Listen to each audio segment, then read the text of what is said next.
Nisman Opinion. Mitra bisnis Menko Marinvest Luhut Binsar Panjaitan menyebut pemerintah tengah menyiapkan skenario transisi pandemi ke endemi, merespons beberapa negara yang sudah mulai pelonggaran pandemi menuju endemi seperti Inggris, Denmark, dan Singapura.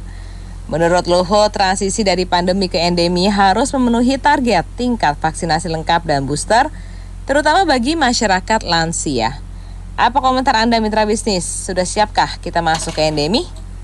Silakan berikan komentar Anda di 633-9160, 633-9160.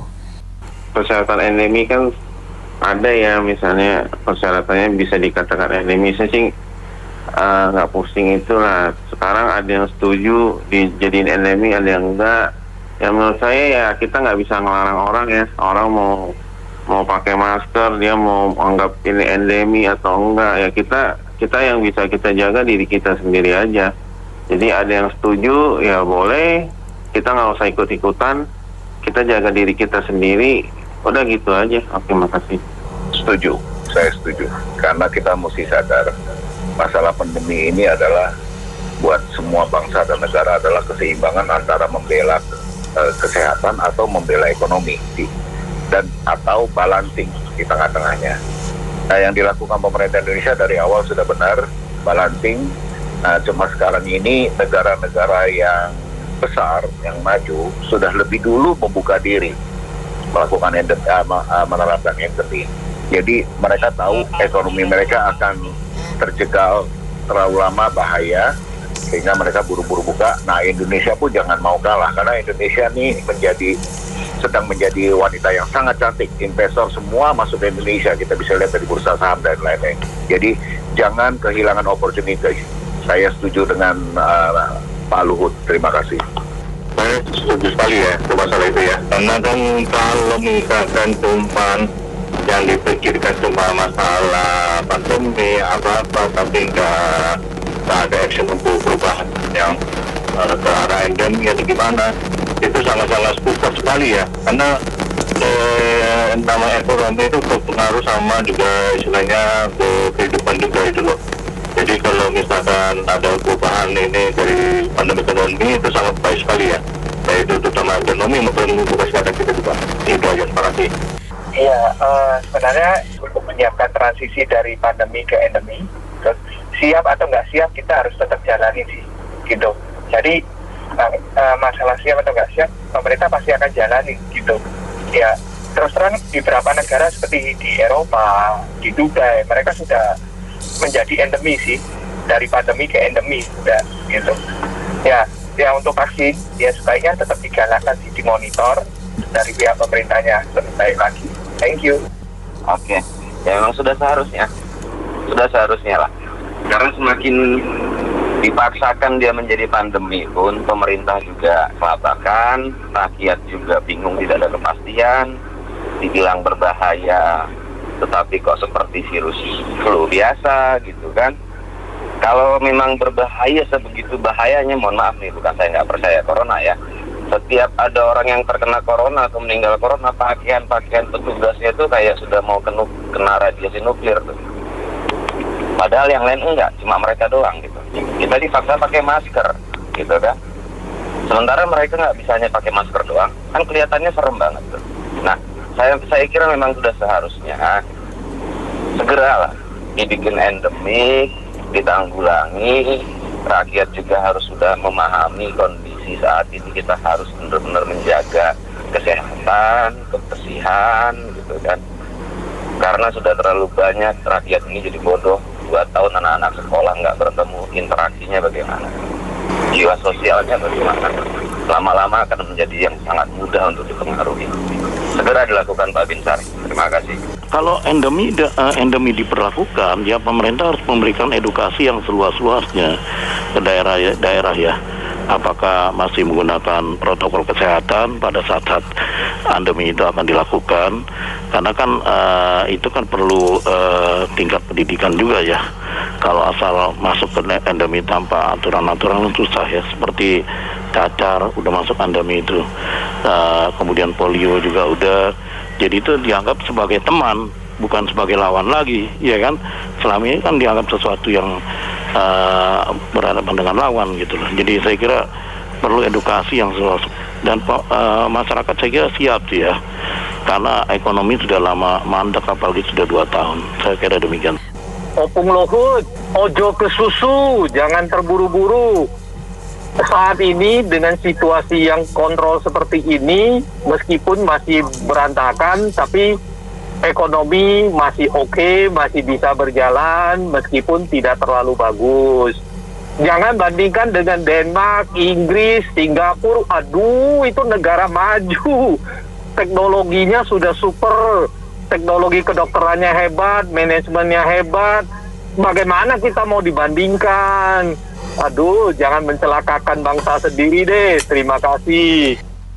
Apalah itu namanya, semuanya disetel oleh luar semuanya. Kenapa kita tidak bisa mengendalikan? Sampai detik ini, lihat luar. Coba kita berdiri sendiri. Kita punya kebijakan sendiri. Rakyat menggaji, harusnya tampil ke depan. Jangan kita selalu didikte.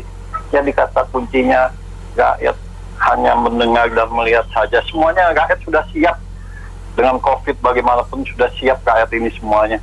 Itu saja, tinggal kita melihat pemerintah ini bekerjanya bagaimana, karena kita yang menggaji mereka. Jadi itu memang udah kebijakan mereka mau bicara apapun, kita mendengar saja. Makasih. Dunia ini semakin tidak sehat, itu iklan Pas FM. Kedua, sudah mau menuju bulan Maret 2022. Sudah hampir 2 tahun kita bergulat, bersuka dan berduka cita dengan pandemi COVID-19.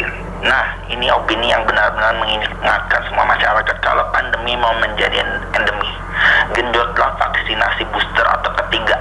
Kan virus COVID-19 ini nggak bisa hilang 100% atau sekejap ya. Terus patuhi protokol kesehatan 6M. Pakailah masker, kurangi mobilitas, cuci tangan dengan sabun, jangan berkerumun, jaga jarak minimal 1,5 meter, dan menghindari makan bersama. Minum vitamin C dan terutama minumlah Ziman, antioksidan yang diproses secara dingin. Itu komentar saya. Ya kalau menurut saya siap nggak siap ya harus siap sih kalau udah, karena biar bagaimanapun sekarang ekonomi harus tetap jalan, karena kita tahu waktu 2020 itu kalau misalnya ditutup jadi pandemi, itu ekonominya nggak berjalan dan banyak yang lebih sengsara. Jadi ya sekarang siap nggak siap harus bisa untuk jadi masuk ke endemi ini. Dan yang penting sih dari masyarakatnya sendiri juga sih yang harus benar-benar mengetahui, dalam artian yang paling penting itu sebenarnya selain vaksin ya prokesnya, karena vaksin itu tidak mencegah orang menularkan atau ditularkan gitu loh. Vaksin itu adalah mencegah untuk tidak parah kalau misalnya tertular. Jadi yang paling penting untuk supaya tidak menularkan atau ditularkan ya prokes. Jadi itu dulu sih. Kalau sudah bisa budayanya seperti itu, ya endemi otomatis akan sendiri akan masuk sih. Ini menurut survei dan ada datanya, Profesor Renal Ghazali, kalau 7% saja masyarakat Indonesia yang siap menerima perubahan dalam waktu 1 bulan, bahkan tidak sampai 1 bulan. 17% kali kalau 200 juta, 300 juta, let's say 300 juta gampangnya itu berapa? Berarti cuma 50 jutaan. Terus 30% ini yang celaka. 30% itu masyarakat Indonesia tidak siap untuk melakukan perubahan dalam waktu 1 tahun. Bisa lebih dari 1 tahun baru mereka itu acceptable. Artinya hampir setengah daripada masyarakat Indonesia yang ngomel-ngomel ya itulah. Akan tetapi negara tidak bisa menunggu mereka untuk maju. Kalau mindset mereka sampai akhir hayat nggak berubah-berubah, masa Indonesia nggak maju-maju. Jadi intinya seperti juga survei yang mengatakan ada 27 juta masyarakat siap untuk kehilangan pekerjaan, 25 juta, dan ada 2 lapangan pekerjaan baru, tapi tidak mungkin dan belum ekses oleh 25 juta masyarakat yang kena PHK. Artinya 25 juta masyarakat yang kena PHK belum tentu bisa meneruskan pekerjaannya, ya karena mereka tidak bisa melakukan perubahan dengan cepat. Mereka tidak pernah ke depan itu harus bagaimana. Jadi artinya siapa yang mau berubah, ya berubahlah, jangan ngomel aja. Makasih. Baik, terima kasih kembali semua mitra bisnis yang sudah beropini dalam Businessman Opinion. Saya Anita Wijaya.